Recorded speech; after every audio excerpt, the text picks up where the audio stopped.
하나님의 말씀 마가복음 10장 1절부터 보시겠습니다. 10장 1절 봉독합니다. 예수께서 거기서 떠나 유대 지경과 요단강 건너편으로 가시니 무리가 다시 모여들거늘 예수께서 다시 전례대로 가르치시더니 바리새인들이 예수께 나와 그를 시험하여 묻되 사람이 아내를 버리는 것이 옳으니까? 대답하여 이르시되 모세가 어떻게 너희에게 명하였느냐? 이르되 모세는 이혼 증서를 써주어 버리기를 허락하였나이다. 예수께서 그들에게 이르시되 너희 마음이 완악함으로 말미암아 이 명령을 기록하였거니와 창조 때로부터 사람을 남자와 여자로 지으셨으니 이러므로 사람이 그 부모를 떠나서 그 둘이 한 몸이 될지니라. 이러한즉 이제 둘이 아니요 한 몸이니 그러므로 하나님이 짝지어 주신 것을 사람이 나누지 못할지니라 하시더라. 집에서 제자들이 다시 이 일을 물으니 이르시되 누구든지 그 아내를 버리고 다른 데에 장가드는 자는 본처에게 간음을 행하며 또 아내가 남편을 버리고 다른 데로 시집을 가면 간음을 행함이니라.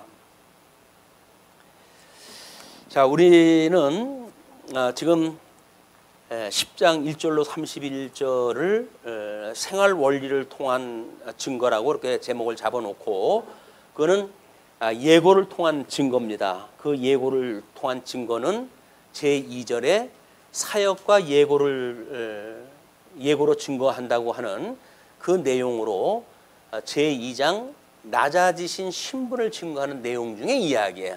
아주 하위의 개념의 그 이야기입니다. 근데 우리는 성경을 읽다가 지금 9장에서는 하나님께서 잘라버리라 뭐라 이런 그 이야기가 나오다가 느닷없이 이혼에 대한 교훈이 나오거든요.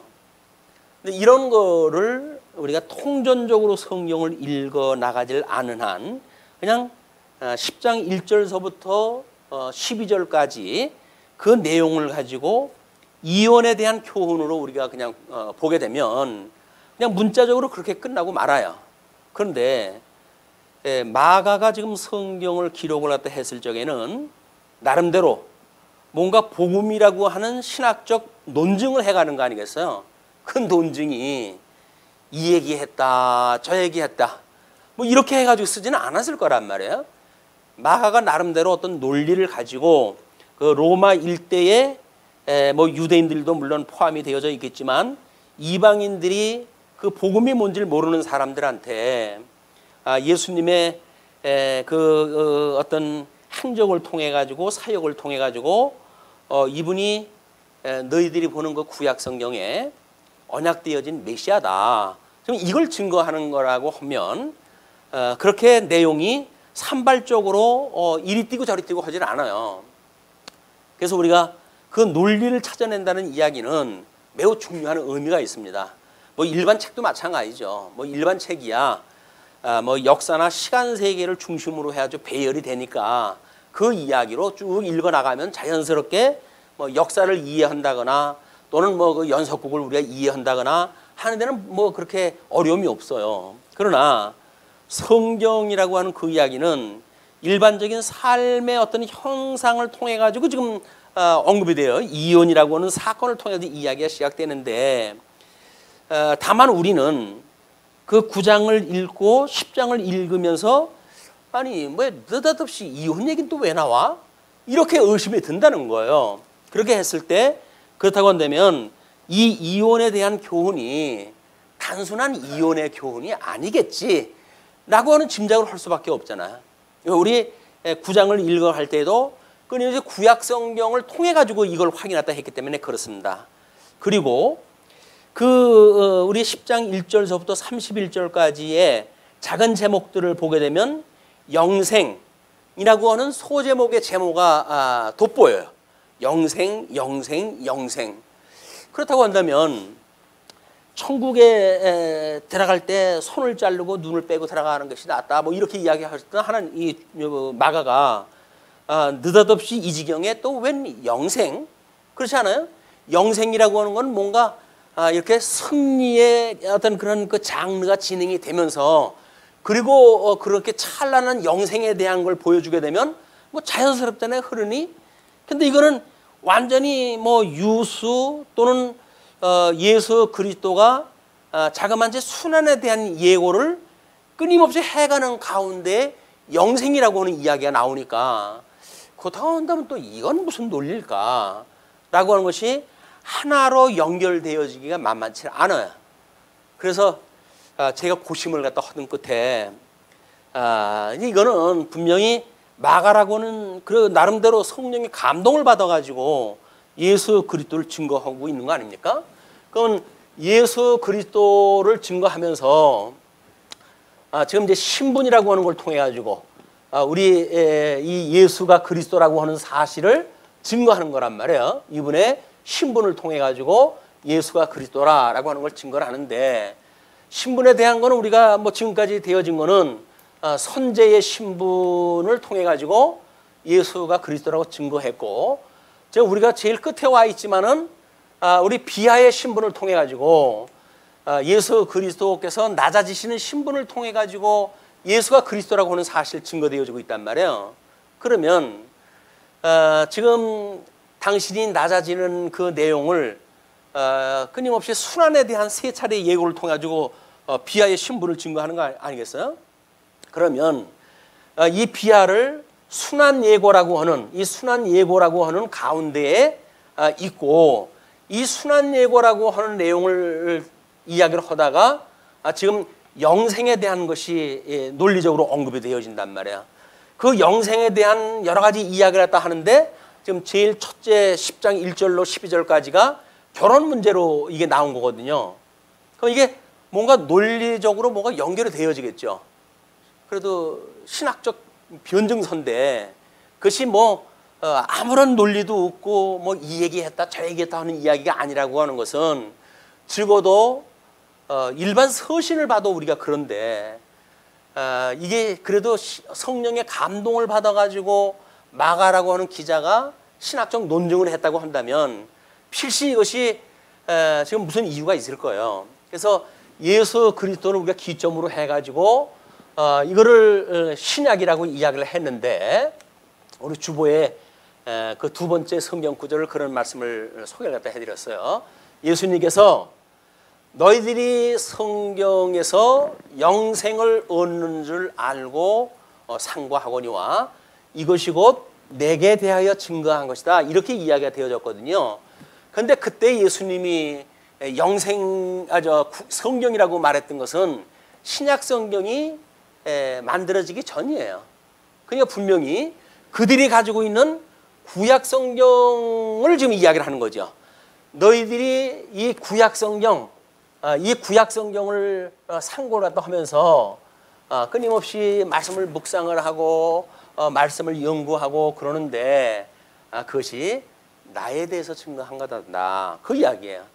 그러면 우리는 조금 이런 그 이야기를 통해 가지고 예수님에 대한 이야기라고, 그러면 이것이 예수님에 대한 이야기가 구약 성경의 어떤 원리를 따라 가지고 설명이 되어졌겠네 라고 하는 거는 기본적으로 어느 정도 성경 해석학적 구도만 가지게 되면 짐작을 해낼 수 있는 거예요. 그렇지 않습니까? 그러면 이제 구약 성경이 뭐냐를 우리가 이제 봐야 되겠죠. 그냥 물론 그 구약 성경은 지금 그 모세 오경을 통해 가지고 이제 여러 가지 뭐 언약의 내용이라고 이렇게 이야기를 해요. 모세 언약을. 근데 여기에 이제 우리가 성취라고 하는 맥락으로 봤을 때, 이 언약으로 보고 이걸 성취라고 봤을 때 이거를 세 가지 분류를 할 수가 있어요. 하나는 언약한 대로 역사를 통해 가지고 지금 하나님께서 모세 오경에 언약한 되어진 대로 창건되어지고 또는 분국되어지고 그리고 유수되어지고 회복되어지는 이런 그 내용을, 역사적인 내용을 통해 가지고 하나님이 언약대로 이루시는 여호와라고 하는 사실이 증거되어지는 겁니다. 그렇죠? 언약대로 이루시는 여호와다. 우리는 구약 성경을 통해서 끊임없이 하나님은 만사 만물을 하나님의 기뻐하시는 뜻을 따라서 작정하시고 그것을 언약을 하시고 언약대로 이루신다고 하는 사실을 구약 성경 어디를 보든지 그걸 우리가 확인하다 해냈단 말이에요.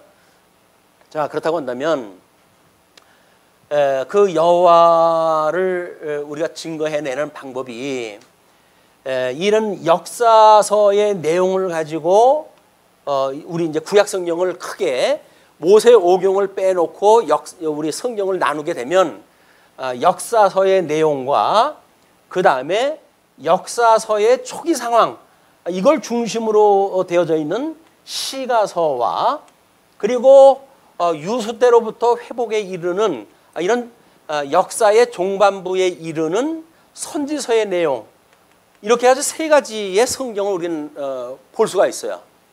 자, 모세 오경에서 언약되어진 대로 하나님은 역사를 이루어 가십니다.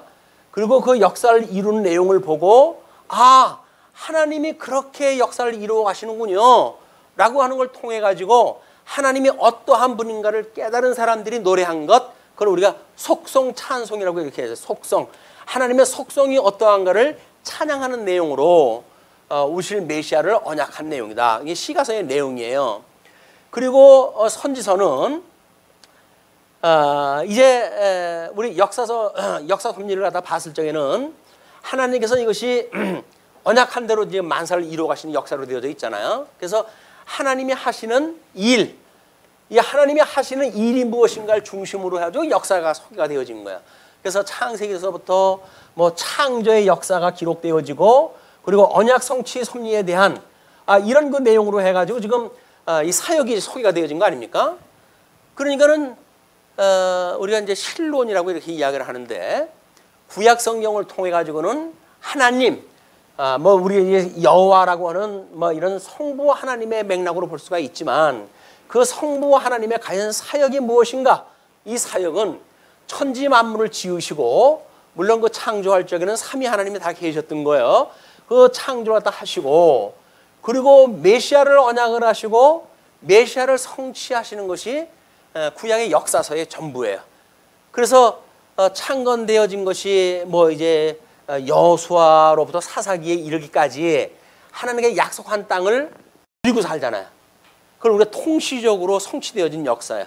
하나님께서 약속하셨던 땅 언약에 대한 걸 어떻게 이루어 가시는가를 우리가 확인했다 했고 그리고 룻기로부터 해가지고 사무엘 상하를 통해 가지고 우리는 선민국가를 하나님께서 어떻게 창건하셨는지의 내용을 확인했다 해왔습니다. 그리고 열왕기를 통해 가지고 하나님이 어떻게 선민국가를 분국하셨는지에 대한 걸 확인했다 했고 역대기를 통해 가지고는 하나님께서 어떻게 택한 백성들을 이 선민국가를 바벨론의 포로로 끌려가게 하시는 역사를 섭리하셨는지 이걸 확인했다 한 거예요. 그리고 에스라, 느헤미야, 에스더서까지를 통해 가지고 그들이 다시 회복되어지는 역사의 내용을 확인했다 했어요. 그러니까 역사서의 내용은 이렇게 기록이 되어져 있어요. 그냥 쭉 순서를 따라 이렇게 기록이 되어져 있어요. 그런데 우리가 살펴볼 때 이것이 예수님에 대해서 이야기를 했다고 한다면 통시적으로 보았을 때 이거는 예수 그리스도의 성육신에 대한 그런 그거를 이야기했던 것이고 이 분국은 선민국가의 고난 또 유수라고 하는 것은 선민들의 이제 포로로 끌려간다고 하는 건 죽으심 그리고 이 회복이 예수 그리스도의 부활에 대한 이야기라고 하는 것을 끊임없이 우리가 확인을 해냈어요. 이런 그 확인이 예수 그리스도를 통해 가지고 무엇을 지금 이야기했는가 통전적으로 보여줄 적에는 이걸 보여준 거란 말이에요. 나에 대해서 증거한 거라고 했으니까. 그러나 성경이라고 하는 것이 지금 이렇게 표피적으로 또는 통시적으로만 이해할 수가 없도록 되어져 있기 때문에 이 구약의 이 역사는 여전히 메시아에 대한 이런 것들이 전부 언약이 되어져 있어요. 이쪽에. 그런데 그것까지 지금 확인했다고 하게 되면 이제 입체적인 구조가 나오기 때문에 오히려 본문을 이해하는데 좀 어려움이 있을 것 같아요. 그래서 그거는 뒤로 밀어놓습니다. 일단 길이 방향만 알아도 어딥니까? 길이 방향만 알아도 대단한 거죠. 지난 시간에 예수 그리스도의 낮아지시는 신분이라고 하는 것은 성육신으로부터 해가지고 죽으심에 이르는 역사가 비하의 신분이에요. 낮아지시는 신분. 우리 예수 그리스도의 신분을 이야기했을 때 성육신으로부터 이제 그의 죽으심의 사건이 비하의 신분이다. 그리고 이 부활로부터 승천을 갖다 하셔가지고 하나님 보좌 우편에서 산자와 죽은 자를 심판하러 오시는 그때까지 하시는 역사, 그러니까 천상사역이라고 그렇게 했어요. 천상사역. 이거를 이제 성령을 보내주셔서 증거하는 것이 우리가 보혜사 성령께서 증거하시는 성령의 역사라고 우리가 확인했다 했잖아요. 자, 그렇게 되면 이게 승기의 역사가 여기 이거예요. 승기의 역사. 주님께서 부활하고 승천한 걸로 해가지고 복음선 끝이 나버리고 말잖아요. 그런데 그 이후로부터 만들어지는 일이 눈에 보이지 않는 하나님께서 어떻게 이 승리의 역사를, 이 승기의 역사, 높아지시는 신분에 대한 것을 증거하는지에 대한 이거는 천상에서 그 일에 더 하신단 말이야. 그래서 땅의 거를 보고 사는 사람들은 볼 수가 없어요. 천상 사역이니까. 땅의 거를 보고 여전히 땅의 걸 뭐 먹을 걸 주세요, 입을 걸 주세요, 이쪽의 걸 뭘 주세요 하는 사람들은 천상에서 하시는 그리스도의 사역을 못 본다니까요. 이 승기, 이런 아주 영화로운 모습으로 역사하시는 내용을 볼 수도 없고, 이게 볼 수가 없다는 이야기는 소망도 가질 수가 없잖아요. 뭘 하시는지를 알아야 소망을 갖게 되어지는데, 땅에서 여전히 뭐 그냥 지지고 볶고 살아가는 이런 삶 속에서 이건 뭐 승기의 삶을 경험을 할 수가 없잖아요. 물론 뭐 부활이라고 하는 걸 우리가 믿습니다. 이 부활이라고 하는 걸 믿는데, 부활이라고 하는 것이 승기의 섭리의 시발점이에요. 이게. 그리고 시발점으로부터 해가지고 승천하시고, 뭐 승천도 우리 믿어요. 이제 이제 뭐 누가복음이라든가 뭐 몇 군데서 이야기도 할 뿐만 아니라 사도행전에 승천에 대한 모습이 나왔고, 그러니까 승천도 믿어요. 그런데 하나님 이제 승천, 이 승기가 부활, 승천, 그다음에 보좌 우편에 계시는 우좌, 그리고 나중에 저리로부터 산 자와 죽은 자를 심판으로 오시리라라고 하는 재림의 문제까지, 이게 전부 승기의 신분이거든요. 근데 죽으심까지는 뭐 이 지상 사역이니까 그런 대로 우리가 그렇구나라고 이야기를 하는데, 승기의 신분은 전혀 짐작도 못하고 보이지도 않는 곳에 있는 것이에요. 그런데 이것이 주님의 몸된 교회를 통해서 이루어진다는 거 아닙니까? 그럼 구원받은 성도가 주님의 몸된 교회 생활을 통해 가지고 이 승기의 신분에 우리가 참여가 되어진다는 그 이야기는 너무 중요한 건데, 근데 이게 빠져버린 거예요. 그리고 이론적으로는 승기의 신분을 가지고 계셔라는 걸 가지고 있기 때문에 지금 여기서 이야기했을 때 영생이라고 하는 이야기가 나왔을 적에 낯선 거예요. 뭐 죽으시고 고난받고 뭐 이러는 것까지는 그래도 뭐 우리가 지상사역이니까 동의가 쉽게 되어지고 공감되어지는데, 뭐 그분이 뭐 영생을 주신다든지 뭐 이런 거 문제에 와서는 이게 논리적으로 이렇게 쉽게 수납이 안 돼요. 왜? 우리가 그동안 이 승기의 신분에 대한 것이 천상사역이고 주님의 몸된 교회를 통하여 하나님 나라에 대한 걸 증거하는 일이기 때문에 뭔가 우리 손에 잡히지 않는 것처럼 보여졌단 말이에요. 그런데 오늘 이제 그걸 확인해 들어가는 거예요. 그것만 붙들게 되면 우리는 주님의 몸된 교회의 우리의 생활이라고 하는 것이 뭐 그저 의존적으로 해가지고 교회에 나오는 단순한 행위가 아니라 하나님 나라에 참여되어지는 그 기쁨이 어떠한지를 우리는 너무나 그것이 감격적으로 와닿고, 여기서 문지기라도 좋으니까 교회에 우리 생활을 갖다 하는 것이 하나님 앞에 복이에요. 우리가 고백으로 하면 살아갈 수가 있단 말이에요. 근데 이것이 그렇지 않으면 교회가 마치 뭐 완장을 두르는 데처럼 생각이 들어가지고 장로고 목사고 뭐 이렇게 되어지면 그것이 무슨 이 교회의 어떤 벼슬이라고 생각이 들어지니까는 세속에서 하는 똑같은 문화가 교회에서 만들어지는 거예요. 세속에서요, 어차피 짐승 권세들이 사는 데니까 약육강식의 원리에 의해서 정글의 법칙이 작동되어지죠. 그러나 승기하신 예수 그리스도가 성취하시는 천상사역의 내용은 전혀 그렇지는 않습니다. 어린 양의 권세를 통해 가지고 주님께서 이루어가는 걸 우리가 보는 사실이에요. 뭘 통해서? 성경을 통해서. 그리고 성경을 통해서 보고 배운 거를 교회 생활을 통해 가지고 익힘 생활이 가능해지는 겁니다. 예, 익힘. 그걸 우리가 우리 그 하나님 앞에 성결의 연습이라든가 뭐 이렇게 하기도 하지요. 하나님 앞에 어떻게 살아갈 것인가에 대한 끊임없는 연습이 되어지는 일이거든요. 이론적으로 공부한 걸 가지고는 성경 구절을 가지고 무슨 사건이 부닥쳤을 때 성경 구절 찾아가지고 성경 원리가 이러네. 그러면 이렇게 살아가야 되겠네. 그렇게 적용한다고 하는 그거는 신앙생활의 본질이 아니에요. 신앙생활은 충분한 연습이 되어져 가지고 아니 차를 모는 사람이 저쪽에서 뭐 반대편에서 뭐 불량스럽게 운전해 오는 사람이 있는데 도로교통법에 의할 것 같으면 빨간선 횡선은 건너올 수가 없으니까 저 사람이 이쪽으로는 건너올 수 없어 라고 해가지고 자기 그 노선만 고집을 하면서 갈 수가 있을까요? 요즘 얼마나 술 취한 사람들이 많고 이 고립인 사람들이 많은데 언제 와서 받을지 모르잖아요. 방어 운전을 갖다 해야 되는 거는 이것이 몸에 배어야 되는 거야. 반사적으로 위기의식을 느끼고 이것이 척추로 해가지고 이 모든 신경계를 갖다 통해가지고 오른쪽 발에 브레이크를 갖다 밟게 한다든지 오른쪽으로 급컵을 틀게 만다든지 이런 것이 가능해지는 거거든요. 이건 연습이 아니면 안 된다니까요. 근데 뭐 쉽게 면허증 따게 해준다고 해가지고 그 19살 똑같은 나이에 차 빌려가지고 친구 5명 싣고 가다가 빗길에 미끄러져가지고 죽는 사건이 왜 일어납니까? 이게 안 된 거야. 뭐만 있어요? 면허증만 있어요. 면허증은 이론 공부해가지고 뭐 얼마 그 학원에서 공부하면 주는 거 아닙니까? 그거는 연습이 아니면은 운전을 제대로 할 수가 없는 거거든요. 근데 얼마나 기쁘겠어요. 면허증을 딸 때. 면허 시험 볼 때 뭐 면허증 가지고 있는 사람이 그렇게 하늘처럼 높아 보일 때가 그때밖에 없어요.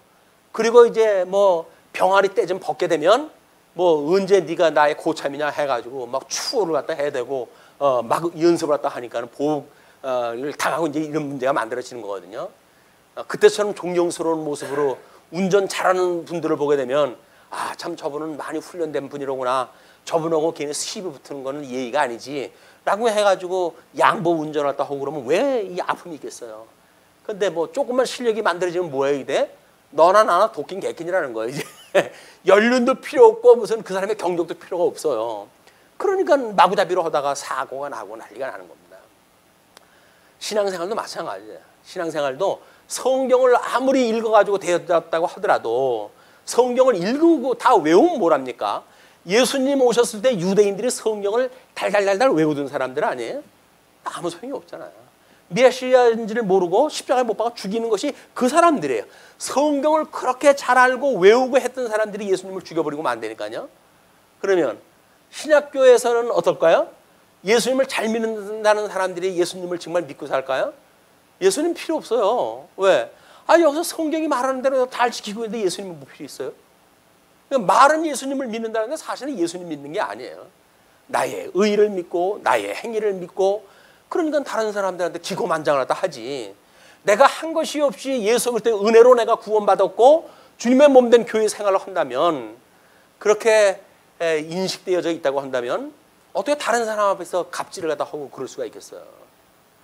세속에서나 있을 일들이 주님의 몸된 교회에서 어떻게 있을 수 있겠느냐고요.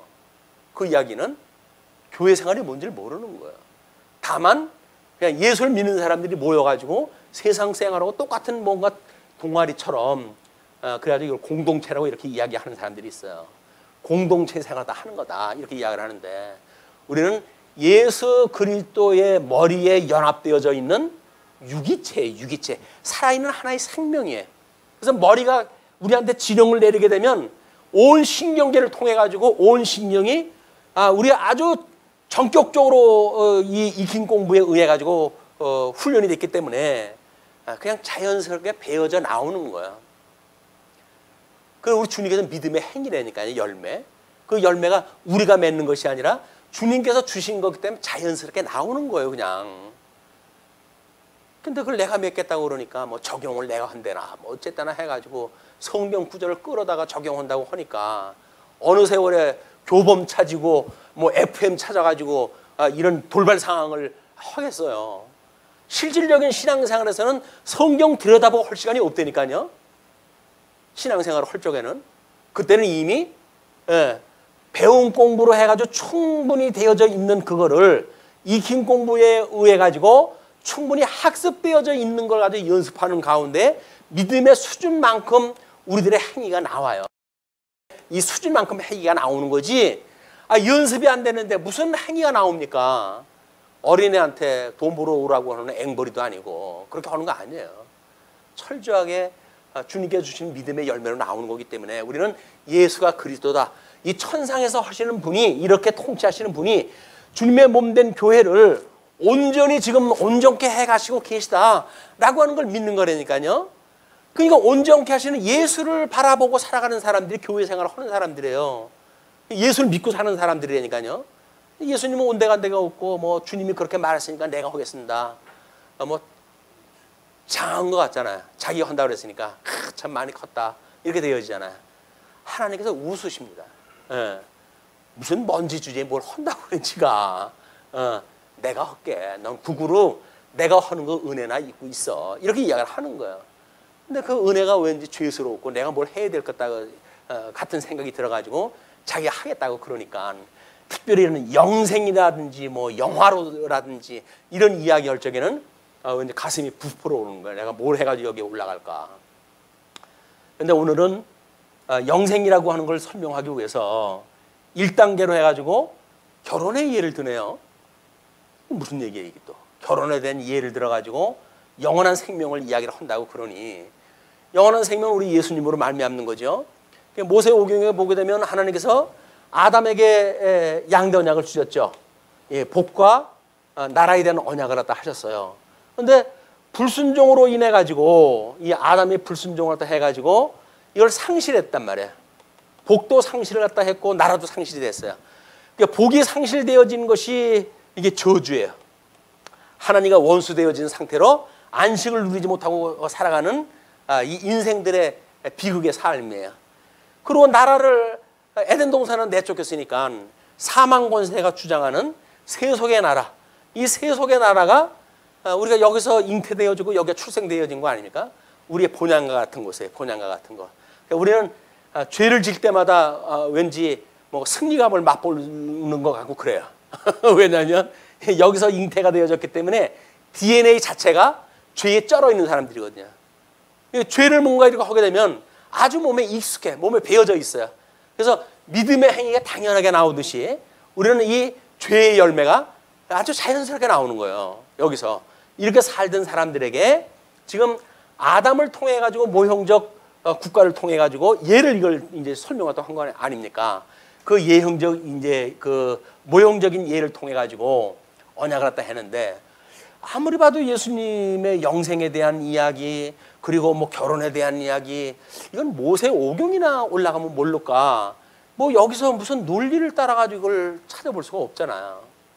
근데 놀랍게도 이 선지서를 통해 가지고 이 시가서는 속성이라고 하는 거를 이제 노래를 했다고 한다면 이 선지서를 통해 가지고는 하나님이 살아계시다고 하는 존재를 확인하게 되어집니다. 아이러니하지 않을까요? 왜? 아니 만사를 언약대로 이루시고 하는 역사를 통해 가지고 하나님은 살아계셔 이렇게 믿어져야 되는데 근데 어떻게 선지서에서 이건 살아있는 건지 죽어있는 건지 언약 백성인데도 불구하고 뭐 이리 터지고 저리 터지고 포로로 끌려가가지고 주권을 상실하고 이렇게 살아가는데 그때 아이러니하게도 하나님께 살아계시다고 하는 것이 역사를 갖다 해주시는 거예요. 우리 과거에는 이 역사 섭리에서 언약대로 이룬 걸 통해 가지고 우리가 존재를 갖다 확인하는 것이다.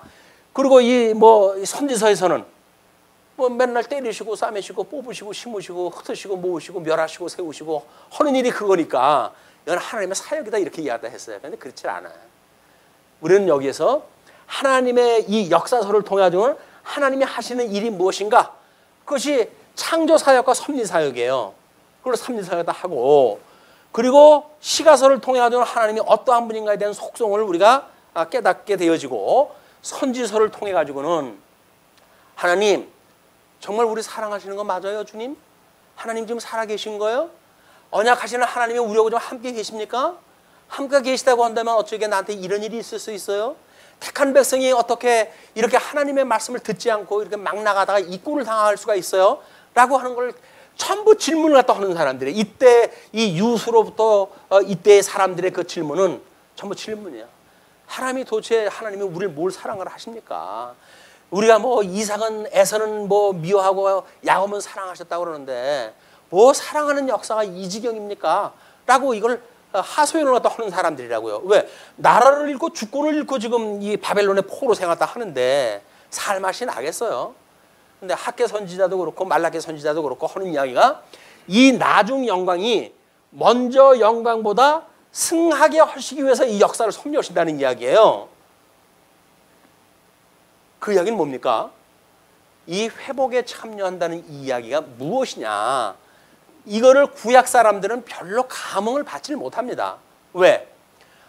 물론 제일 처음에 이제 그 고레스 임금의 영에 의해 가지고 1차 포로에서 들어올 적에는 대단했죠. 대단했어요. 그래가지고 뭐 그 성전의 그 기초를 놓았을 때 나이 먹은 사람들은 옛날 부서졌던 그 성전을 봤던 사람들이니까 감격에 통곡을 했던 거 아니겠어요. 근데 그렇게 해가지고 1차 회복 이후에 반대에 의해 가지고 성전 건축은 중단되어지고 그리고 80년이나 지나가지고 2차 회복이 되어져요. 그러니까 이 2차 회복에 참여되어진다는 이야기는 이미 구약의 모든 역사를 성경으로 배운 이론의 역사가 아닌 한 경험한 사람들이 없어요.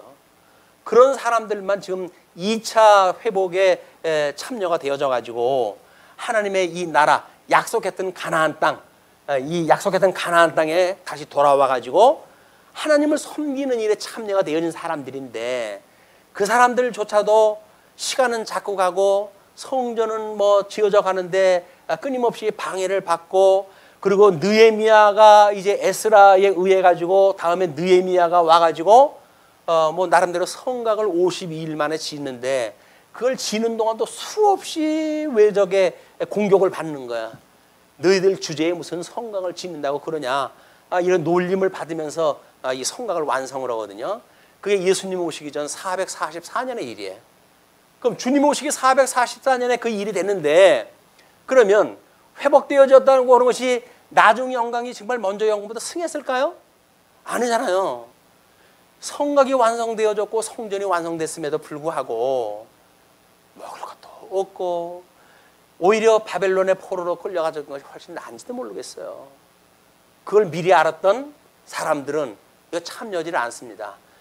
우리 그 뭐 역사학자에 의할 것 같으면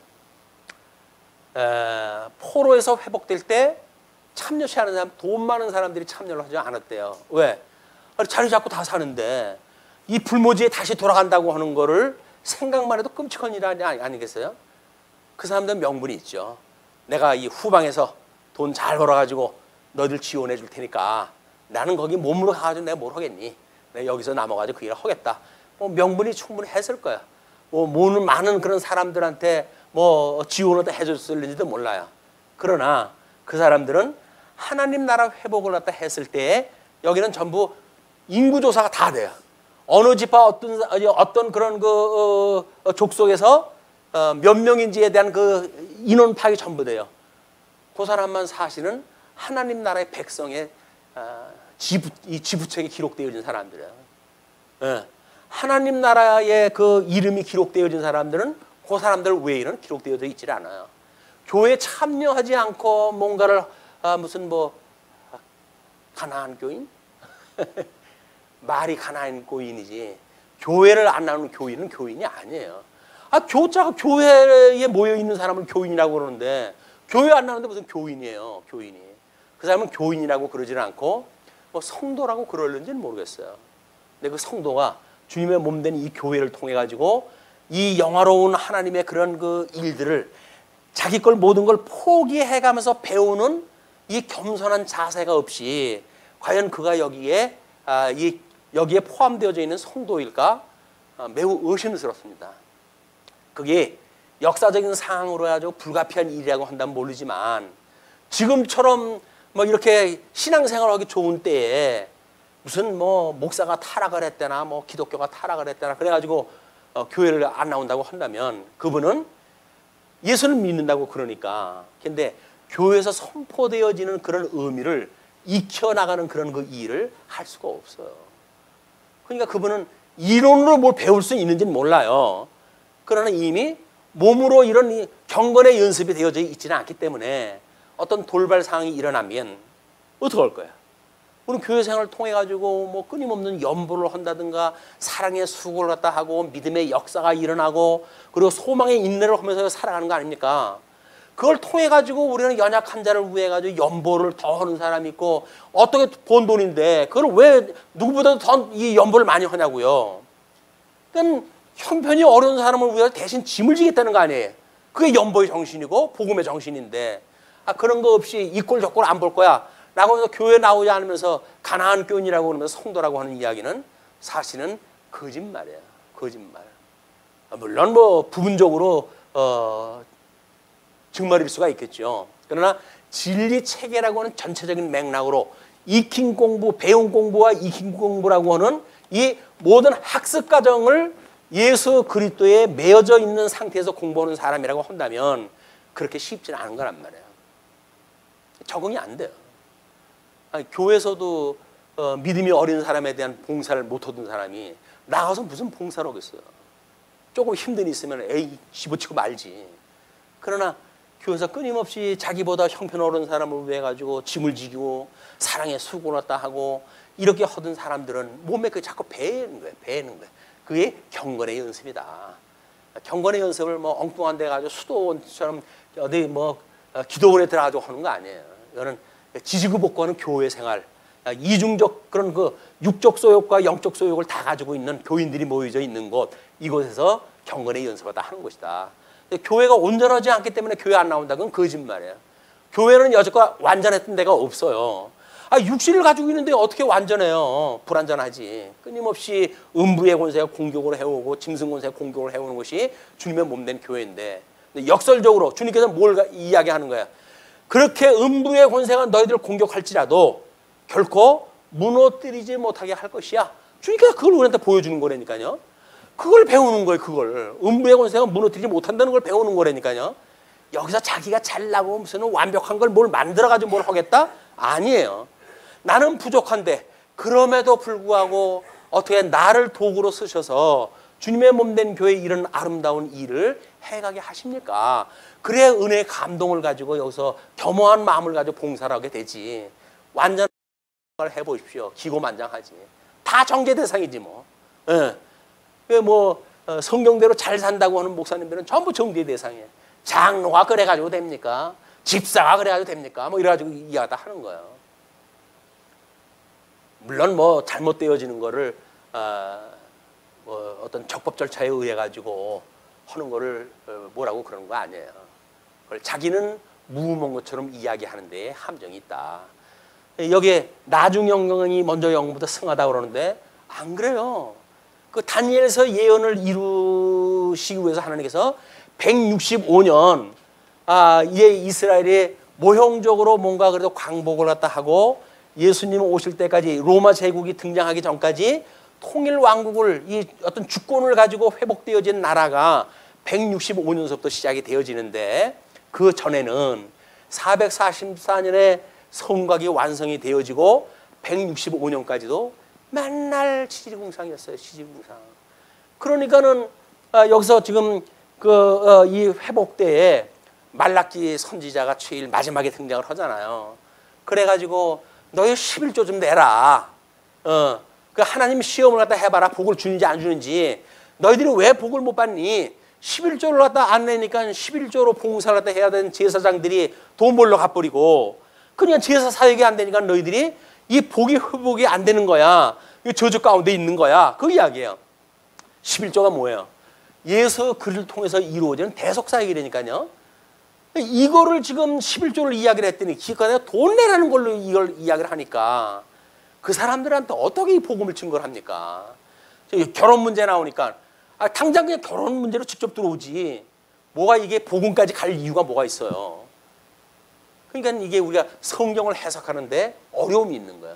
이런 그 어려움은 이 구약 역사를 통해 가지고 어떻게 회복되어지는 나라, 그 나라에 정말 하나님께서 이 회복의 역사가 모형적으로 보여주기를 예수님이 오시게 되면 온전히 이 회복을 이루실 것이야 라고는 믿음의 관점으로 이걸 이해할 수 있도록 하나님의 섭리를 갖다 하시는가 라는 관점을 가지고 우리가 이제 이 성경을 읽어 나가면 돼요.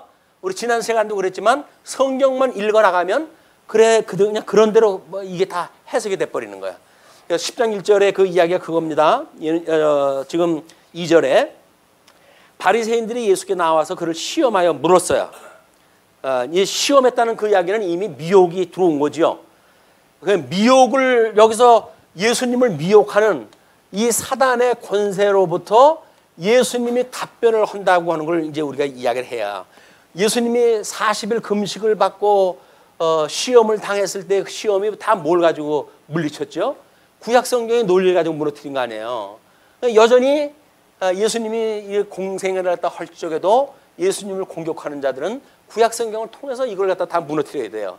자, 그러니까 그가 시험하여 묻을 때 사람이 아내를 버리는 것이 옳으니까? 라고 물어봐요.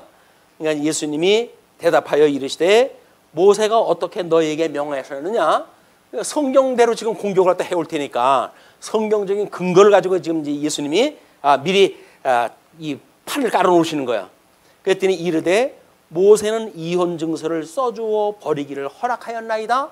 이혼 증서만 주면 뭐 열여자도 버려도 상관이 없다고 내어지는 거야. 그러니까 이 남성 중심으로 해가지고 율법을 이해했던 사람들의 모순이 예수님이 그대로 고백을 하는 거예요. 이제 그걸 예수께서 그들에게 이르시되 너희 마음이 완악함으로 말미암아 이 명령을 기록하였거니와 완악함으로 이걸 기억했다는 이야기는 뭐예요?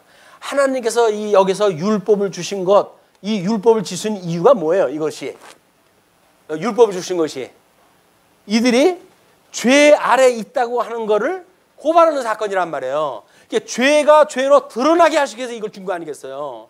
그 율법을 통해 가지고 아이고 주님 저는 말할 수 없는 죄인이에요 라고 이야기 해야 되는데 나는 율법 지켰지롱 그래가지고 열리 숨고 졸리 숨고 이래가지고 장난치는 것들이 예수님 오셨을 때 공격했던 이 사내들인 회원들의 그런 그 짓거리들이에요. 율법을 지켜가지고 된다고 그러니까 예수님께서 예의 이놈들아 내가 아주 너희들 그렇게 피해 않고 꼴보기 싫어. 너희들이 그 율법이 해석을 엉망으로 해버리니까 내가 그 율법을 다시 해석을 해줄게. 사람을 보고 욕만 해도 그건 너희들 살인한 거야. 그런 이야기를 해버리는 거예요.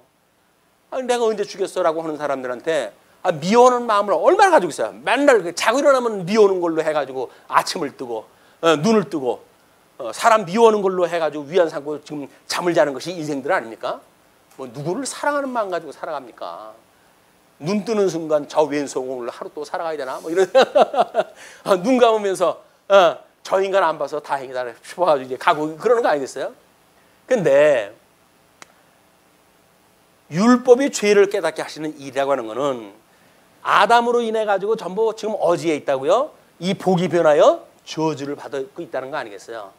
이런 거를 깨닫게 하시기 위해서 모형적으로 율법을 준 거야. 율법을 네가 지켜가지고 의인이 되는 것이 아니라 이 율법은 너희들은 지킬 수가 없기 때문에 내가 직접 인간의 모습을 입고 이 땅에 와가지고 그거를 이루지 않은 한 너희들은 할 수가 없어. 이걸 율법을 준 거란 말이에요. 그런데 지가 할 수 있다고 그러는 거야 율법을. 그러니까 코가 막히고 기가 막힌 사건 아닙니까? 주님께서 너희들이 워낙 지금 이 죄 가운데 있기 때문에 모세는 그렇게 기록을 했다 그 이야기예요. 모세가 기록을 갖다 했을 때 어떤 그 율법을 폄하하는 그런 그 이야기 아닙니다. 이들이 죄 아래 저주 아래 있기 때문에 하나님께 그렇게 했다는 거예요. 그렇게 하였거니와 창조 때로부터 사람을 남자와 여자로 지었으니 이러므로 사람이 그 부모를 떠나서 그 둘이 한 몸이 될지니라. 이러한즉 이제 둘이 아니요 한 몸이니. 우리는 이 결혼 문제를 이야기했을 때 에베소서에 이미 신약성경적인 해석이 나왔잖아요. 내가 지금 남자와 여자의 이야기를 하는 것 이거는 교회와 주님의 몸된 교회, 이 교회에 대한 주님과 주님의 몸된 교회에 대한 관계를 이야기하는 거다라고 하는 걸 설명을 해요. 그러면 이미 서신서에서 그렇게 해석이 되어졌으니까 우리가 지금의 이 사건을 그렇게 봐야 되겠죠. 이 예수님하고 우리하고 한 몸이 되어진다고 하는 그거는 신학적인 해석인데 이거를 모형적으로 이루어진 것이 뭐예요? 지금 하나님과 원수가 되어져 가지고 하나님과 떠나져 있는 상태 안에 유리 방황하고 있는 상태. 그러니까 하나님하고 한 몸이 되어져야 된다고 한다면 회복이 돼야 돼요. 그래야 너희가 마음을 다하고 뜻을 다하여 돌아온다고 하면 내가 너희의 아버지가 되어지고 너희는 나의 백성이 될 것이야 라고 해가지고 한 몸이 되어진다고 하는 걸 선언했으니 회복되지 않은 한 그건 이루어질 수가 없는 거예요. 그러니까 지금 그 이야기를 하는 거예요. 남자가 이렇게 부모를 떠나서 한 몸이 될지니라 이러한즉 이제는 둘이 아니요 한 몸이란 말이야. 한 몸. 언약 자손임에도 불구하고 왜 나라를 잃고 하나님과 원수가 되어서 살아갈 수밖에 없습니까? 라는 그 질문이 있을 수 있는 거 아니겠어요? 그러니까 그러므로 하나님이 짝지어 주신 것을 사람이 나누지 못할지니라 하시더라. 비록 이렇게 되어졌지만 너희들에게 회복되어지는 그 역사, 마음을 다하고 뜻을 다하여 돌아오는 그 역사는 내가 직접 할 것이야. 이거를 인간들이, 이 세속의 권세들이 너희를 포로로 끌어가고 나라를 망했다고 해가지고 회복이 되어지는 역사가 중단될 수는 없어. 그 이야기예요. 이들이 다시 화합이 되어져서 하나님과 원수 되어졌던 들이 예수님으로 말미암아 돌아와가지고 한 몸이 되어지는 게 회복의 역사라니까요. 이 구약 성경을 통해서 지금 이거를 가르쳐 준 거예요. 근데 구약 사람들은 구약의 역사의 내용만 가지고 있으니까 거기서 역사 하나님의 말을 안 들으니까는 이렇게 포로로 끌려가고 하는구나. 하나님의 말씀을 잘 듣게 되면 회복시켜 주는구나. 그것도 원리적으로 논리적으로 통일된 이야기는 아니지만 그렇게 억지로 이해를 갖다 해가지고 신앙을 갖다 해온 거예요. 예수님이 그게 아니다. 이제 너희들 비록 나라를 잃고 마치 하나님과 이렇게 떨어져 있는 것 같지만 내가 너희들하고 함께 있는 걸 내가 보여줄 것이야. 이건 사람이 끊을 수가 없어. 이 사람이, 이 세속 권세가, 짐승 권세들이 너희와 나의 관계를 갖다 끊을 수가 없는 거야. 그 이야기예요. 하나님과 하나님의 신부되어진 이스라엘 백성들은 세상 권세가 끊을 수 없단 말이에요. 이게 교회적으로 보여준 거예요, 이게. 구약 성경에서. 그럼 우리 주님의 몸된 교회에서 그것이 언약대로 이루어지는 거라니까요. 구약 성경의 회복의 역사를 믿지 않으면서 예수님은 당신의 교회를 우리를 갖다 거절하시지 않아 라고 그렇게 어떻게 믿어요, 그거를. 구약 성경 언약대로 이루시는 역사인데 구약 성경이 믿어져야 이걸 믿을 거 아니겠어요. 그래서 이 믿음으로 믿음이 이르게 되어진단 말이에요. 하나님의 그 복음에는 하나님의 의가 나타나서 구약 성경의 언약대로 그걸 믿는 그 믿음으로 해가지고 신약 성경에 이루는 그런 일은 믿음에 이르게 되어지기 때문에 오직 의인은 뭐로 산다고요? 믿음으로 사는 거예요. 이렇게 이루어진 것, 이런 것이 전부 이 수준의 행위 대한 것이 뭐라 그래 이걸. 그래서 믿음의 행위라고 하는 거예요. 믿음의 행위. 믿음의 행위라고 하는 그거는 우리 주님께 천상에서 일을 직접 하신단 말이에요. 주님의 몸된 만왕의 왕이 되셔가지고 지금도 여전히 살아계시고 그뿐만 아니라 우리들을 직접 성령을 보내주셔가지고 우리 통치를 하다 하신다고 믿어지는 거예요. 주님이 지금 내 앞에 계시다고 믿는 거라니까요. 그래서 사람 앞에 살아가는 것이 아니라 하나님 앞에 살아가는 것처럼 살아갈 수밖에 없는 거예요. 왜? 이분이 살아계신 분이라니까요. 그분이 영으로 해가지고 충만하신 분이에요. 안 보이는데 잠깐 이 일 좀 할까? 그걸로 안 돼요. 우리가 흑암의 자리를 필지라도 우리 주님 거기 계셔요. 그러니까 온전케 하시는 주님하고 우리가 한 몸으로 같이 살아간다고 하는 이 믿음이 믿음의 행위를 맺고 살아가게 되어지는 일이다. 우리가 뭘 해가지고 되어지는 게 아니라니까요. 그냥 믿으래요.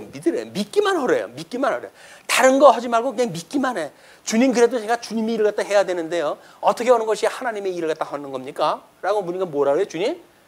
야, 내가 보낸 자 예수 믿는 것이 나의 일 갖다 네가 하는 거라니까. 내가 하는 일에 동참하는 거야. 그게 그냥 그걸 믿어. 그거 예수만 믿으라는 거예요. 예수님만 믿으라는데 왜 딴짓을 하려고 그렇게 애를 쓰냐고요. 그리고 힘이 들어가냐고요. 그냥 예수님만 피우면 신명의 평강을 누리는데 잃어버렸던 저 나라를 우리가 찾아오고 살아가는 거 아니겠어요? 그게 하나님과 회복되어진 나라, 여기서 우리가 평강을 누리고 살아가는데 뭘로 해가지고 예수 그리스도로 말미암은 이 은혜로 인해 가지고 평강에 이르는 신앙생활을 하게 되어지는데 왜 예수님을 놔버리고 내가 뭘 해야 된다고 해가지고 그냥 생짐을 지고 고생을 또 하냐고요. 수고하고 무거운 짐자들아 다 내게로 오라. 내가 너희를 쉬게 하리라 그러잖아요. 쉬게 해주신다니까요. 말만 그랬지 뭐. 그게 이 지금 배운 공부는 뭐 그렇게 되어졌는지 몰라도 익힌 공부에서 되는 게 없잖아요. 뭘 주님께서 나를 갖다가 편히 쉬게 하신다 그러는데 하나도 편히 쉴 적이 없잖아요. 그냥 말로만 주님이 하신다고 믿는 거야. 그렇다고 보여지는 거야. 그러나 그것이 우리 믿음으로 인해 가지고 익힌 공부가 충분히 되어지게 되면 세상에 감당할 수 없는 믿음으로 해가지고 완전히 여기서 죽을 지경인데도 불구하고 우리가 어떻게 한다고요? 심령의 평강을 누리고 사는 거예요. 세상 건사 하는 일이 그렇지 뭐. 늘 나 죽인다고 덤벼들 텐데 그래 사망아 와라. 내가 너한테 치랴. 우리 주님이 승리하셨던 나라가 있는데 그 예수님 믿는 거예요. 바람아 불어라, 동풍아 불어라, 남풍아 일어나라. 그것이 단순하게 뭐 구약 시가서에 나온 그런 그 이야기가 아닙니다. 지금도 끊임없이 남풍이 일어나고 북풍이 일어나잖아요. 야, 좀 조용할까? 그러면은 여기서 치고 저기서 치고 해가지고 조금 뭐 좀 돈 좀 버는가 했더니 또 뭐 건강이 나빠져가지고 그냥 또 힘들어하고 건강이 좀 나아지는가 했더니 또 뭐 다른 사람하고 어떤 갈등 관계로 해가지고 또 힘들고 맨 힘들고 투생이에요. 여기서. 근데 힘든 거 투생이라고 하는 것이 맞다니까요. 이 짐승세계에서는 그러고 사는 거예요. 정글인데 약육강식의 법칙에 의해 가지고 강한 놈이 약한 놈 잡아먹는 세상 아닙니까? 근데 거기서 뭘 어떻게 평안하다고요? 여기선 평안할 수가 없어요. 어디로 가야? 예수님 안으로 도망가야 되는 거예요. 우리의 피난처 되시는 예수님으로 도망가야 이분이 우리의 바위가 되시고 우리의 피난처가 되시기 때문에 우리 쉬일 뿐이 된다. 쉬게 하신다. 근데 뭐 보여야 어디 숨든지 찾아가든지 뭐 바위로 덮든지 하든지 안 보이는 거예요. 이분이. 성경을 공부하는 건 안 보이는 하나님을 실제적으로 보이게끔 되어지는 거예요. 그래서 믿음은 바라보는 것들에 실상이 되어지도록 되어지는 거란 말이에요. 그게 이 연습이라니까요. 보이지 않는 그 예수님이 실상으로 보여요. 주님이 보여요. 사망 권세를 이기고 부활하셨던 예수님이 보여요. 그걸 요한계시록에 가게 되면 천상의 모습으로 해가지고 어린 양 모습을 보여주시는 거예요. 근데 요한계시록은 보이는 건 여기서는 안 보일까요? 성경을 하나로 다 안 보니까 그러지. 요한계시록 따로 보고 또 뭐 이쪽 거 따로 보고 그러니까는 요한계시록은 요한계시록에나 가야 보이는 거라고 보여지는 거 아니에요. 요한계시록에 있는 것도 여전히 천상에 계신 그리스도를 보여주는 거라니까요. 어린 양의 모습을 그걸 보여주시는 거예요. 그분이 나중에 어떻게 백마를 타고 이 세상을 심판하러 오시는지 그게 검을 갖다 가지고 오시는 그 예수님을 우리가 본다고 한다면 그래서 그들이 공격할 때 뭐라 그럴 거야? 야, 조금만 기다려. 우리 주님 온다. 그때 한번 보자. 이렇게 가지고 우리 위로를 받고 인내의 소망을 가지고 살아갈 수가 있죠. 그런 소망이 없게 되면 아이고 또 이거 어떻게 견디나. 뭘 견뎌요. 우리가 뭘 견뎌요. 견딜 수 있는 주제가 된다고. 여기서는 다만 주님 속으로 가야 돼요. 주님 찾아오셨네. 맞아들이세. 찬송 부를 때만 그러는 것이 아니라 끊임없이 주님 안에 들어가는 걸 우리가 연습해야 된다. 자, 그런데 제자들이 또 물어봐요. 이제 그렇게 하니까 집에서 제자들이 이 일을 물으니 이르실 때 누구든지 그 아내를 버리고 다른 데에 장가드는 자는 본처에게 간음을 행하며 하나님이 만약에 너희들을 버리고 하나님이 다른 그 백성을 갖다 삼다고 너 하나님 간음하는 거야 그 얘기예요. 그러니까 또 아내가 남편을 버리고 다른 데로 시집가면 간음을 행함이니 너희가 그 언약하신 하나님을 버리고 다른 신을 따라간다고 한다면 너희들이 또 범죄하는 거야. 자, 그래서 이제 이 얘기를 끝내고 13절로 16절 어린아이를 축복을 하심으로 교훈하십니다. 사람들이 예수께 만져주심을 바라고 어린아이를 데리고 오매 제자들이 꾸짖건을 예수께서 보시고 노하시어 이르시되 어린아이들이 내게 오는 것을 용납하고 금하지 말라. 하나님의 나라가 이런 자의 것이니라. 자, 이렇게 했을 때 예수님이 어린아이를 또 가지고 예를 드셨잖아요. 우리는 여기서 어린아이한테 바로 우리 시선이 돌아가요. 쟤 같아야 천국 간다고? 이래요. 어린아이. 우리 지난 시간에도 이야기했지만 어린아이가 누구예요? 여기서 예수 그리스도를 예표했던 메시아들, 기름 부음을 받았던 자들, 이런 그 분들도 비하의 신분을 통해 증거했던 분들은 아닙니까? 그분들이 다 어린아이란 말이에요. 어린아이. 구약 성경에서 그런 어린아이를 만나는 사람, 영접하는 사람들은 예수님을 영접을 하는 거예요. 그것이 유수 때뿐만 아니라 지금 이 회복 때도 마찬가지입니다. 예, 그들을 받들지 않는 자는 결단코 그것에 들어가지 못하리라 하시고 그 아이들을 안고 그들을 위해 안수하시고 축복하시니라. 예수께서 이제 17절부터 22절 부자 청년에게 영생의 도를 가르치십니다. 예수께서 길에 나가실새 한 사람이 달려와서 꿇어 앉아 묻자오되 선한 선생님이여 내가 무엇을 하여야 영생을 얻으리이까? 예수께서 이르시되 내가 어찌하여 나를 선하다 일컫느냐? 하나님 한 분 외에는 선한 이가 없느니라. 삼위일체 하나님의 관점으로 예수님은 성부 하나님 한 분밖에 없다 그런 그 이야기예요. 그 이야기는 뭐예요? 네가 내가 하나님인 걸로 아는 거야? 아닌 거야? 이걸 지금 이야기를 하는 거예요. 근데 내가 계명을 이제 하나님께서 주님께서 그렇게 이야기합니다. 내가 계명을 안 하니 살인하지 말라, 간음하지 말라, 도둑질하지 마라, 거짓 증거하지 마라, 속여 빼앗지 말라, 내 부모를 공격하라 하였느니라. 대인 계명을 갖다 전부 이제 이야기를 하시죠. 그러면서 그렇게 이야기를 하니까 그가 여짜오되 선생님이여 이것은 내가 어려서부터 다 지켰나이다. 예, 율법을 지킨 거에 방점을 둬가지고 지금 이야기를 하잖아요. 그러니까 예수께서 그를 보시고 사랑하사 이르시되 사랑스러운 거야. 뭐 어떻게 영생을 얻습니까? 라고 하는 진리에 대한 궁금을 가지고 이제 물어보니까 다른 인간들은 예수님 어떻게 보면 함정에 빠뜨릴까 공격을 했다 해오는데 그래도 이 친구는 어떻게 하면 구원을 받습니까? 지금 이야기를 하니까 그렇게 하니까 예수님께서 그를 보시고 사랑을 갖다 해요. 사랑하사 이르시되 내가 아직도 한 가지 부족한 것이 있으니 가서 내게 있는 것을 다 팔아 가난한 자들에게 주라. 그리하면 하늘에서 보화가 내게 있으리라. 그리고 와서 나를 따르라 하시니 그 사람은 재물이 많은 고로 이 말씀으로 인하여 슬픈 기색을 띠고 근심하며 가니라. 갈등이 생긴 거예요. 이제 이 아버지한테 물려받은 재산이 이게 어마어마한데 이걸 다 팔아 다른 사람을 주라니 어찌하여 나한테 이런 시인을 주시나이까. 그래가지고 주님한테 질문하고 답을 얻었는데 고민을 갖다 일단 떠나갔어요. 그 사람이 나중에 뭐 구원을 받았냐 어쩌냐 이런데 관심 가질 건 없어요. 왜? 지금 이 이야기는 뭐예요? 부자가 물어봤던 것이 뭐 영생을 얻는 방법을 지금 물어본 거 아니에요. 그럼 예수님이 영생을 얻는 방법을 이야기했던 거니까 영생을 얻는 방법을 우리가 이제 공부를 또 하면 되는 거지. 그 사람은 그러면 나중에 구원 받았어요? 어때요? 글쎄 남의 걱정하지 말고 본인 걱정이나 하시라니까. 뭐 다른 사람이 지옥 같은 천국 같은 뭔 걱정이에요. 내가 지금 하나님 나라 누리고 사는가 문제지. 그러니까는 예수님께서 하시는 그 이야기는 뭐예요? 그렇게 이야기를 해가지고 다른 걸 다 팔고 나를 따르라는 이야기는 뭐예요?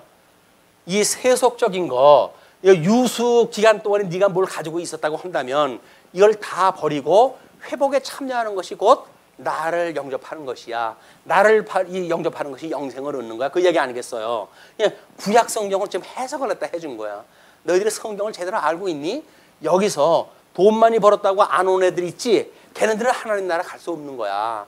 그러니까 이걸 다 버리고 그리고 나를 따라와야 돼. 그 이야기예요. 자연스럽죠? 다른 설명이 필요 없잖아요.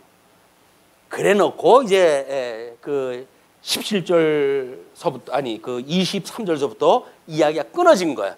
그걸 17절 이야기와 연결시켜 버리게 되면 또 이제 골치가 아파져요.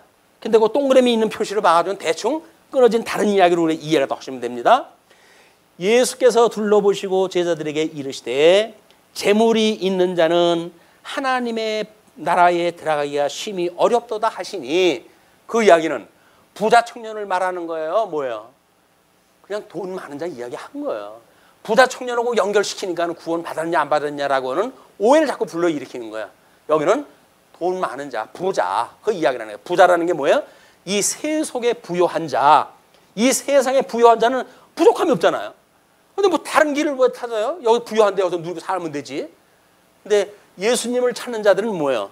이 부유를 누리지 못하는 자란 말이에요, 이게.